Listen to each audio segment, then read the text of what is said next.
Je suis des fois surprise des personnes qui me posent des questions du genre mais coach, je ne sais pas pourquoi ça ne marche pas mes affaires, je ne sais pas quelle malchance j'ai, pourquoi c'est si difficile, pourquoi. Je peux bien comprendre toutes ces questions que vous posez parce que dans l'entrepreneuriat, ce n'est pas rose tous les jours. Ce n'est vraiment pas rose tous les jours, ça je peux le comprendre. Mais en même temps, quand j'échange avec ces personnes, je demande, ça ne marche pas. Qu'est-ce qui fait que ça ne marche pas? Est-ce que ce que vous vendez ou ce que vous proposez ne répond pas à un besoin? Parce qu'il faut se poser de bonnes questions aussi dans l'entrepreneuriat. Ce n'est pas juste, j'ai l'habitude de dire, de faire du copier-coller. On s'inspire de quelqu'un qui nous motive ou qui nous impacte et on voit comment nous on peut proposer des services ou des produits en fonction de l'impact que cette personne a sur nous. Mais on ne fait pas du copier-coller. Dans l'entrepreneuriat, la première chose à faire, c'est de faire une étude de marché. C'est de faire une étude de marché de façon vaste.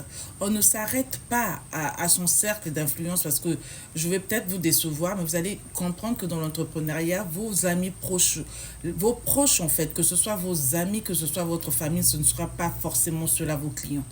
Ils peuvent acheter de temps en temps pour vous encourager, mais des potentiels clients, ça ne sera pas eux. Faire votre étude de marché. Savoir est-ce que ce que vous proposez répond à un besoin ou à une demande. Ça, ce sont les premières questions qu'on se pose. Ensuite, voir s'il y a la concurrence, s'il y a déjà des personnes sur le marché qui vendent ou qui proposent ce que vous faites.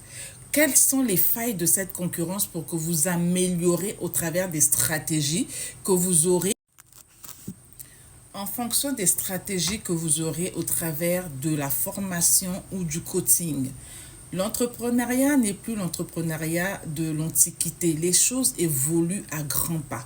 Donc si aujourd'hui vous vous improvisez entrepreneur, mais que vous n'investissez pas dans la formation ou dans le coaching, mais attendez-vous à voir les résultats que vous obtenez. Ce n'est pas magique.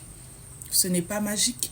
Vous voulez être un entrepreneur qui a une mindset construite et qui comprend que les échecs que vous rencontrez ne sont pas des échecs, mais plutôt des expériences qui vous aident à apprendre ce qui vous aidera à avancer dans votre domaine d'activité. Investissez dans la formation, investissez dans le coaching pour qu'on sache au moins connaître les objectifs que vous avez et qu'on vous aide au travers d'un coaching à les atteindre. Mais si vous êtes là à dire que ça ne marche pas, ça ne marche pas, et en même temps ça ne marche pas, il y a une autre chose, est-ce que vous faites de la publicité?